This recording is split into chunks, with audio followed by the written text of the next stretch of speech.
Halo guys, welcome back to my channel Bukan Anak TV.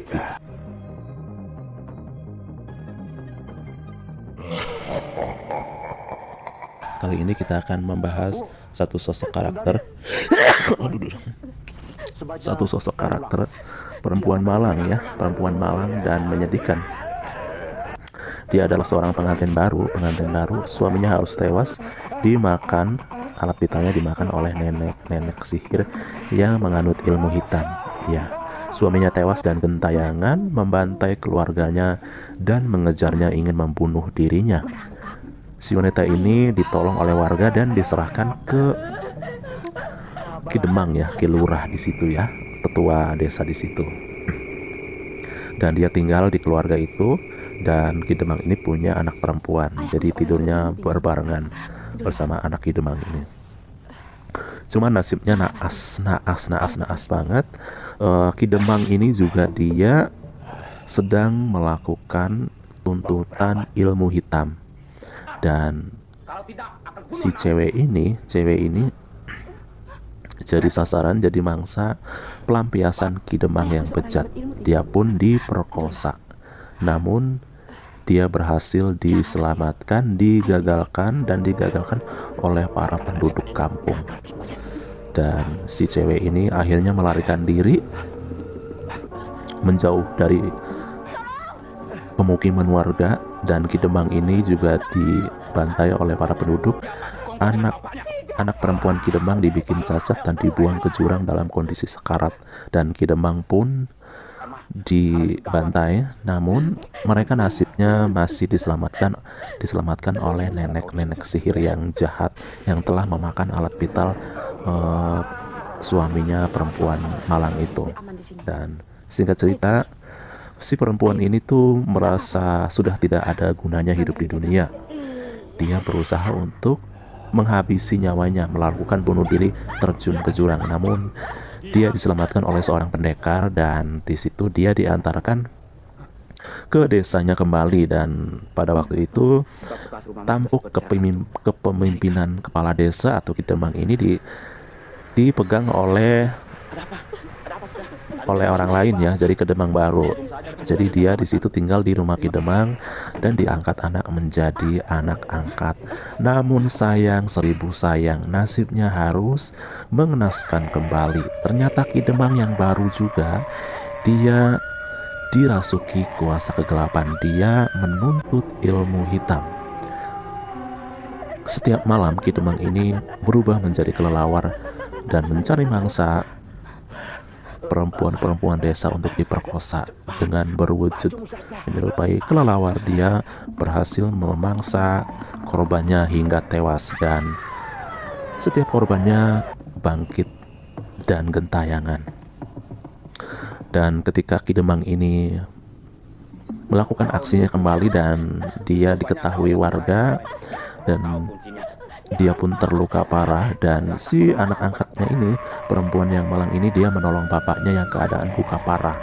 Ketika dia terluka parah, dia wujudnya berubah kembali menjadi manusia dan dia menolong bapak angkatnya. Namun tiba-tiba bapaknya ini terkena panah ya. Ketika mencabut panah di dadanya Ki Demang ini, bapaknya ini, Ki Demang ini terkejut melihat telapak tangan anak angkatnya ini bergambar bunga teratai. Dan ini adalah suatu teka-teki di film ini ya. Jadi di film ini itu mereka memperebutkan dan mencari darah keabadian.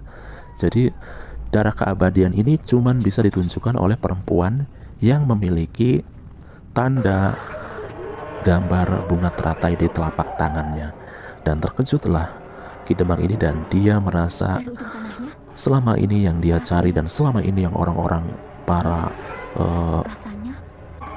istilahnya orang ilmu hitam mencari-cari, ternyata ada di hadapannya. Dan dia spontanitas dan membawa anak perempuannya ini, anak angkatnya ini, menculiknya dan memaksanya untuk menunjukkan di mana tempatnya darah keabadian tersebut. Si perempuan malang ini ya, anak angkat ini dipaksa untuk menunjukkan tempat kuburan. Dan ya, jadi darah keabadian ini terletak di kuburan nenek moyang, jadi kayak leluhur. Jadi ada kemungkinan si perempuan malang ini adalah cucu cicit dari leluhur yang dulu memiliki kesaktian yang luar biasa dan menyimpan darahnya di dalam kuburannya. Iya. Dan akhirnya perempuan itu berhasil mendapatkan jejak tempat di mana kuburan yang menyimpan darah keabadian itu. Dan akhirnya berhasil diambil, namun si cewek ini ya masuk terjebak di dalam kuburan. Dan singkat cerita, si Ki Demang ini dia berhasil mengambil darah keabadian, namun dia belum sempat meminumnya, keburu direbut oleh musuh besarnya, yaitu Ki Demang yang pertama yang sama-sama menganut ilmu hitam.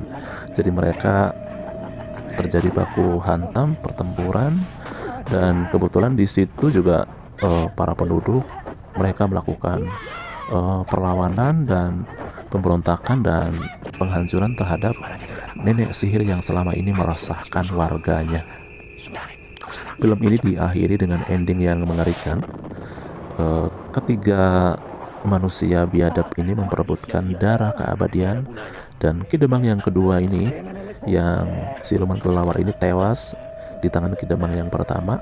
Ki Demang yang pertama ini yang ditolong oleh nenek sihir ini berhasil membunuh Ki Demang yang pertama.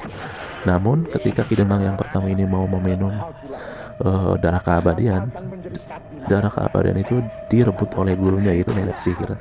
Dan nenek sihir ini nenek peot yang suka sama perjaka ini meminumnya. Dan apa yang terjadi ketika darah keabadian ini dia minum, badannya terbakar, hangus terbakar hingga jadi tulang.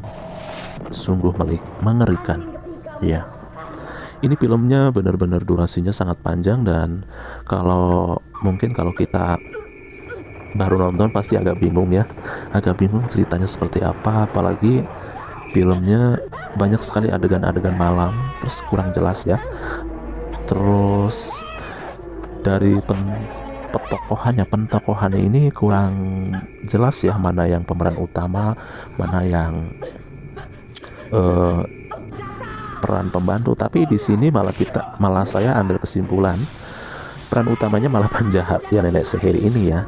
Jadi dia benar-benar jelas gitu di film itu.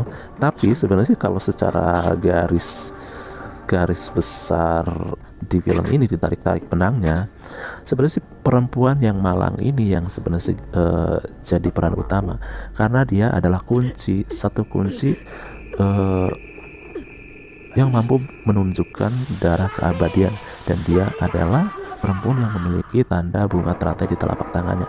Namun nggak tahu kenapa, mungkin karena si perempuan ini juga gak punya kekuatan sakti ya, jadi bingung gitu. Jadi di film ini tuh seperti nggak ada pemeran utama gitu, semuanya sama, disamaratakan. Seperti itu guys. Jadi buat kalian yang mau penasaran nonton film ini genrenya dewasa ya, jadi banyak adegan yang perlu disensor kayak adegan dewasa,